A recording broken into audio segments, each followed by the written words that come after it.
Pharmaceutical కంపెనీలు ప్రమాదాలకు అడ్డాగా మారుతున్నాయి. ఇందుకు ఎస్ఎన్సీ కంపెనీలో జరిగినటువంటి ఘటన ఉదాహరణగా చెప్పుకోవచ్చు. ఆ కర్మాగారంలో ఎప్పుడు ప్రమాదం సంభవించినా కూడాను కార్మికుల ప్రాణాలకు మాత్రం ఎటువంటి భరోసా లేదు.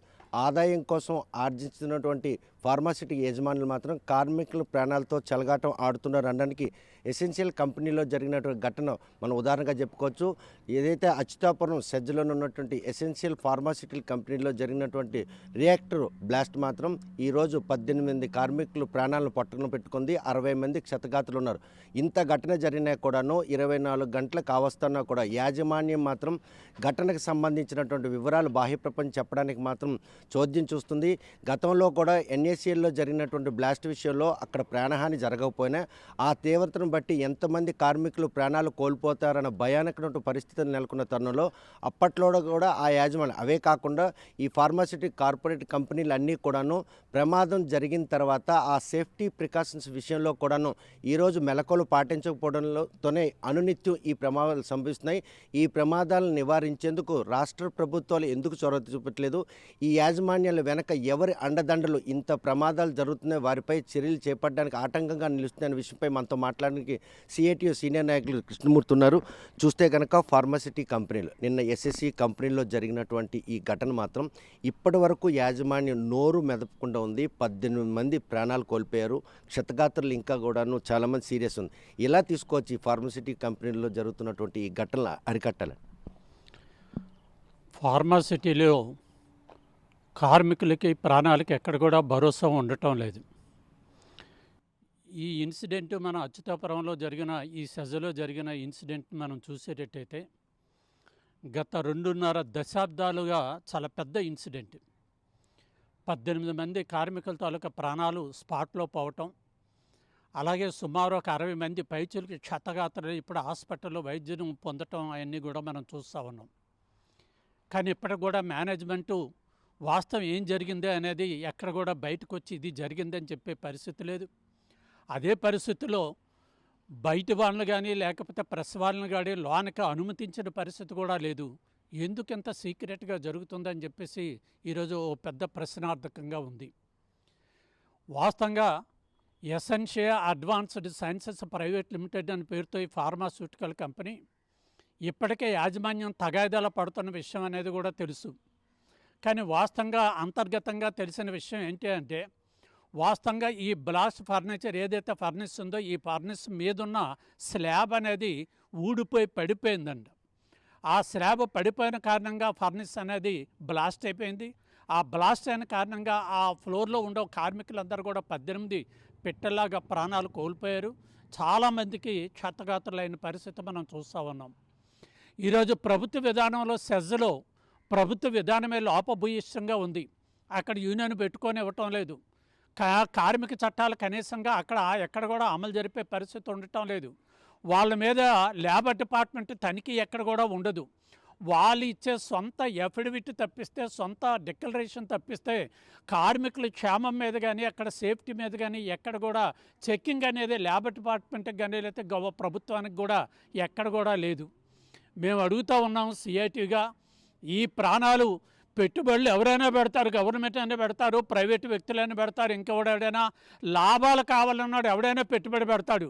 కానీ ప్రధానంగా శ్రమ చేసే కార్మికులకి మీరు భరోసా ఇవ్వకుండా, కనీసమైన వేతనాలు ఇవ్వకుండా, కార్మిక చట్టాలను కూడా మీరు అమలు చేయకుండా, భద్రతను మీరు చూడకుండా ఈ విధంగా ప్రాణాలని పణంగా పెట్టి లాభాల పేరుతో మీరు కంపెనీలు నడపడం అనేది సిఐటియు తీవ్రంగా వ్యతిరేకిస్తూ ఉంది. చూస్తే కనుక ఈరోజు యాజమాన్యాలకి రాష్ట్ర కేంద్ర ప్రభుత్వాల తాలూకా అండదండలు పుష్కలంగా ఉన్నాయి అనడానికి ఈ ఘటనలో ఈ తత్సారం జరిగిన ఘటనపై ఒక నివేదిక ఇవ్వకపోవడం, యాజమాన్యం కూడా అందుబాటులోకి లేకపోవడం, రాష్ట్ర ప్రభుత్వం కూడా దీనిపై తక్షణ చర్యలు చేపట్టకపోవడం, మరోవైపు యాజమాన్యాల మధ్యన ఉన్నటువంటి తగాదా కారణంగా ఈరోజు ఆ ప్లాంట్ ఎవరు నిర్వహిస్తున్నారనే విషయం కూడా ఒక ప్రశ్నార్థంగా మారి. వాస్తవంగా రాష్ట్ర ప్రభుత్వం కేంద్ర ప్రభుత్వం వీళ్ళ అండదండలు ఉండిపెట్టాయి. వీళ్ళందరూ కూడా సెజ్జలు నడుపుతూ ఉన్నారు. వీళ్ళు ఏంటంటే ఈజ్ ఆఫ్ డూయింగ్ బిజినెస్ అనే పేరుతోని, సులభతర వాణిజ్యం అనే పేరుతోని ఈరోజు కంపెనీలకు ఇష్టాలుగా ఏ నార్మ్స్ పాటించకుండానే వాళ్ళకు అనుమతులు ఇచ్చేసిన పరిస్థితి ఉంది. ఎవరి చెకింగ్ కానీ అజమాయిషీ కానీ ఎక్కడ కూడా ఉండటం లేదు. అందుకోసమే సిఐటిగా మేము డిమాండ్ చేస్తూ ఉంది ఏంటంటే కార్మికులు చాలా ప్రధానం. ఆ కార్మికుల ప్రాణాలను కాపాడటం అనేది చాలా ప్రభుత్వం తాలూకా ప్రధాన ధ్యేయంగా ఉండాలి. అందుకోసమే మేము సేఫ్టీ ఆడిట్ జరపాలని చెప్పేసి అడుగుతూ ఉన్నాం. చాలా కంపెనీల్లో గతంలో కూడా మనం చూసేటట్టయితే ఇక్కడ ఎన్ఏసీలు కానీ లేదంటే మిగతా కంపెనీల్లో కూడా ఆ ఫర్నిచర్లు సమంగా ఉండవు. అవి చాలా లీకేజీలు ఉంటాయి. ఆ లీకేజీల్లో కూడా వర్కర్స్ పనిచేయాల్సి ఉంటుంది. దానికి ఉన్న పైప్ సిస్టమ్ నుంచి అన్నిటి కూడా లీకులు ఉంటాయి. వాటి గొడ్లు కడుతూ ఉంటారు. ఇదేదో తారు గొడ్లు చుడతా ఉంటారు. అంతేగాని దాన్ని మెయింటెనెన్స్ చూసే పరిస్థితి కూడా ఉండే పరిస్థితి లేదు. వర్కర్సు అట్లాంటి భయంకరమైన పరిస్థితుల్లో కూడా ప్రతి 1 అవర్ కూడా రీడింగులు తీసుకుంటారు. అయినప్పటికి కూడా ఆ ఫర్నిచర్ సక్రంగా లేకపోవడంతో ఒకేసారి హీట్ ఎక్కువైపోయి ఫర్నిచర్ ఎదురవడం కానీ లేదంటే ఫ్లోర్లు పడిపోవటం కానీ ఈ పైపు లీకులు కావటం కానీ ప్రాణాలు కార్మికుల తాలూకా ప్రాణాలు పోతూ ఉన్నాయి. అందుకోసం ఇది రాష్ట్ర ప్రభుత్వం కేంద్ర ప్రభుత్వం వాళ్ళు పారిశ్రామిక విధానాన్ని ప్రకటించాలి తప్పిస్తే కార్మికుల్ని పనంగా పెట్టి మీరు రండి, మీరు ప్రాణాలు పోయినా మా కంపెనీలు పెట్టండి, లాభాలు సంపాదించండి అని చెప్పేసి అంటే ఇట్లాంటి పరిశ్రమల్ని ప్రజలు అంగీకరించరు. ఖచ్చితంగా దీన్ని వ్యతిరేకిస్తారని చెప్పేసి ఈ సందర్భంగా తెలియజేస్తూ ఉన్నాం. ఎస్ఎన్సీ కంపెనీలో జరిగినటువంటి ఈ ఘటనలో క్షతగాత్రులు ఇంకా కూడాను ప్రాణాలు కోల్పోయే పరిస్థితి ఉందని చెప్పి రాష్ట్ర ప్రభుత్వమే చెబుతుంది. వారికి వైద్య చికిత్సలు అయితేనేమి ఈరోజు ఎక్స్కేసీగా ప్రకటించిన విషయంలో ముందుగా వచ్చిన రాష్ట్ర ప్రభుత్వం ₹1 కోటి ఇస్తుందని చెప్పేసి ప్రకటన చేసింది. కానీ ఆ కుటుంబాల్లో మాత్రం పెద్ద దిక్కును కోల్పోయారు. ఉపాధి కల్పన దిశగా కూడాను అడిగే పరిస్థితి లేదు.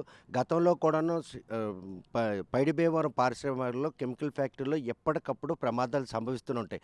ప్రమాదాలు సంభవించిన ఆ క్షణం మాత్రమే వాటిపై చర్చ నడుస్తుంది. కానీ దీర్ఘకాలిక సమస్య పరిష్కారం దిశగా ఎందుకు ఈ కంపెనీలు ముందుకు అసలు ప్రయత్నాలు చేయట్లేదు? దీని మీద చర్యలు చేపట్టాలంటే ఏ శాఖాపరమైనటువంటి ఈరోజు చర్యలు చేపట్టాల్సిన అవసరం ఉంది? ఈరోజు ఇది వాస్తవం జరుగుతూ ఉంది. కంపెనీలు రావాలనే పేరుతోని ప్రభుత్వం అనేది సులభతరమైన వాణిజ్యం అనే పేరుతోని కంపెనీలన్నీ కూడా ఆహ్వానిస్తూ ఉన్నారు. దీనికి ప్రభుత్వం దగ్గర సేఫ్టీకి సంబంధించి కార్మికులకు సంబంధించి సరైన పాలసీ ఎక్కడ కూడా లేదు. గతంలో ఉన్న రాష్ట్ర ప్రభుత్వం కానీ ఈ ప్రభుత్వం కానీ ఈరోజు కార్మికుల తాలూకా సమస్యల మీద ఎక్కడ కూడా పరిష్కారం చేయటం లేదు. అలాగే వాటి వైపు ఆలోచించటం లేదు. గతంలో మన విశాఖపట్నంలో కూడా మనం చూసాము. వాళ్ళు అప్పటికప్పుడు హడావుడి ప్రకటించటం లేదంటే క్షతగాత్రులకి ఏదో కాస్త వైద్యం కల్పించాలనేసి చెప్పడం కానీ ఇప్పుడు ఇన్ని కుటుంబాలకి వాళ్ళకి ప్రధానంగా ఆదాయం తెచ్చే దిక్కు కోల్పోయారు. వీళ్ళ పరిస్థితి ఏంటని చెప్పేసి ఈరోజు ప్రశ్నిస్తూ ఉన్నాం. జీవితాంతం వాళ్ళ కుటుంబానికి ఎవరు బాధ్యత పడతారు, వాళ్ళని ఎవరు పోషిస్తారని చెప్పేసి ఈరోజు అడుగుతూ ఉన్నాం. మీరిచ్చిన ప్రభుత్వం ఇచ్చిన ₹1 కోటి కూడా ఇది సరిపోద్దా? ఈ పద్ధతిలోనే వాళ్ళు జీవనాలు గడుస్తాయని చెప్పేసి మేము ప్రశ్నిస్తూ ఉన్నాం. ఈ పద్ధతిలో మనం చూసుకునేటప్పుడు ప్రభుత్వాలకి ఒక విధానం కావాలి, పారిశ్రామిక విధానం కావాలి. ఆ పారిశ్రామిక విధానంలో ఈ రాష్ట్రంలో నిరుద్యోగితని తగ్గించి ఉద్యోగిత పెంచే విధానం కావాలి. అలాగే పరిశ్రమలో పనిచేసిన కార్మికులకి సేఫ్టీ విధానాన్ని కల్పించే పారిశ్రామిక విధానం కావాలి. వాళ్ళకి పారిశ్రామిక చట్టాలు వర్తించే విధానం కావాలి. అదేవిధంగా ఫ్యాక్టరీల్లో ఇన్స్పెక్షన్ చేసే అధికారం లేబర్ డిపార్ట్మెంట్కి ఉండాలి. అలాగే ఇన్స్పెక్షన్ చేసే అధికారం పరిశ్రమల డిపార్ట్మెంట్కి అనేది ఇండస్ట్రియల్ డిపార్ట్మెంట్కి ఉండాలి. అదేవిధంగా మనకి రెవెన్యూ డిపార్ట్మెంట్ కూడా అట్లాంటి అధికారాలు ఖచ్చితంగా ఉండాలి.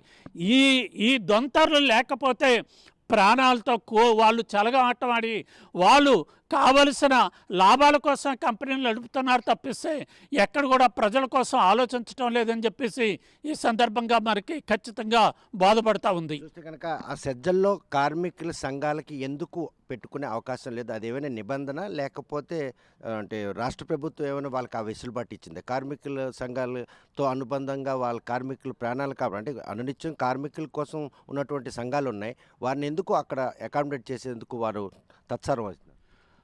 ఇది చాలా దుర్మార్గమైన విషయమే. వాస్తవంగా అయితే సెంట్రల్ గవర్నమెంట్ రాష్ట్ర ప్రభుత్వం రెండు కూడా కలిసి మనకి ట్రేడ్ యూనియన్ చట్టం అనేది మనకు ఉన్నప్పటికి కూడా ఆ చట్టాన్ని పక్కన పెట్టి దీనికి SCZ అనే పేరుతోనే ప్రత్యేకమైన లాని తీసుకొచ్చారు. ఇక్కడ ఏ యూనియన్ పెట్టుకునే దానికి కూడా గవర్నమెంట్ అంగీకరించకుండా ఆ వెసులుబాటును యజమానులకు కల్పించారు. ఇది చాలా దుర్మార్గమైంది. వాస్తవంగా బ్రిటిష్ వాళ్ళ టైం నుంచి మనం చూసేటట్టయితే వాళ్ళే 7 ఉంటే ఒక యూనియన్ పెట్టుకొని అనేక సమస్యలు మీరు పరిష్కారం చేసుకోవచ్చు అని చెప్పేసి అంటే మన ప్రభుత్వం వచ్చి మన పాలకులు వచ్చి యూనియన్ ఉండడానికి లేదు, ఆయన్ని ప్రశ్నించడానికి లేదని చెప్పేసి ఎస్సీజెడ్లో కార్మికుల తాలూకా మూమెంట్ని రిస్ట్రిక్ట్ చేసి యూనియన్ లేకుండా చేసి ప్రత్యేకమైన సదుపాయాన్ని వీళ్ళు కల్పించడం అనేది జరిగింది. ఇది చాలా దుర్మార్గమైంది. అది విత్డ్రా చేసుకోవాలి. కార్మిక చట్టాలు అన్నీ కూడా అక్కడ ఎస్సీజెడ్లు కూడా వర్తించేటట్టు ఈ కేంద్ర రాష్ట్ర ప్రభుత్వాలు చర్యలు తీసుకోవాలని చెప్పేసి సిఐటిగా డిమాండ్ చేస్తూ ఉన్నాం. చూస్తే కనుక ప్రస్తుతం ఏదైతే ఎస్ఎన్సీ ఫార్మాసిటీలో జరిగినటువంటి ఘటన మాత్రం ఈరోజు లోపభూయిష్టంగా ఉంది. ఫార్మాసిటికల్ కంపెనీల్లో కేవలం లాభాపేక్ష కోసమే యాజమాన్యాన్ని రాష్ట్ర ప్రభుత్వాలు స్వాగతిస్తున్నాయి తప్ప కార్మికుల ప్రాణాలపై మాత్రం ఎటువంటి శ్రద్ధ చూపించకపోవడంతో ఈరోజు పిట్టల్లా రాలిపోతున్నారు. ఈరోజు ఏదైతే ఫస్ట్ ఫ్లోర్ స్లాబ్ మీద ఉన్నటువంటి రియాక్టర్ బ్లాస్ట్ అయింది, ఆ స్లాబ్ లీక్ అయిన కారణంగానే ఈరోజు స్లాబ్ కింద ఆ శిథిలాల కింద 18 మంది కార్మికులు మృతి చెందారు. ఫార్మాసిటికల్ కంపెనీలో విధులకు వచ్చినటువంటి కార్మికులు తిరిగి ప్రాణాలతో ఇంటికెళ్లే పరిస్థితి మాత్రం ఎక్కడ కూడా కనిపించట్లేదు. ఏ ఫార్మాసిటీ కంపెనీ చూసినా కూడాను భద్రతా లోపం, కార్మిక చట్టాలను సెజ్జల్లో అనుమతించట్లేదని చెప్పేసి ఆయన కూడా స్పష్టం చేస్తున్నారు. కార్మిక చట్టాలను ఆ సెజ్ ఏరియాలో ఉన్నందుకు మాత్రం ఎట్టి పరిస్థితుల్లో పెట్టుకునే అవకాశం కల్పించాలి. కార్మికుల ప్రాణాలతో చెలగాటమాడుతున్న ఇటువంటి యాజమాన్యాలు మాత్రం కఠిన చర్యలు చేపట్టాలి. మరోపై కేంద్ర రాష్ట్ర ప్రభుత్వాలు సెజ్జల్లో ఉన్నటువంటి ఏవైతే ఫార్మసిటీ కంపెనీలు కావచ్చు, ఇతర కంపెనీల్లో సేఫ్టీ ప్రికాషన్స్ విషయంలో ఆడిటింగ్ లేకపోవడం, మరోవైపు క్షేత్రస్థాయిలో పరిశీలన లేకపోవడంతో పాతకాలం నాటి యంత్రాలతోనే వారు లాభాలను ఆశిస్తున్నారు. కార్మికులు ప్రాణాలంటే లెక్క లేకుండా పోతుంది.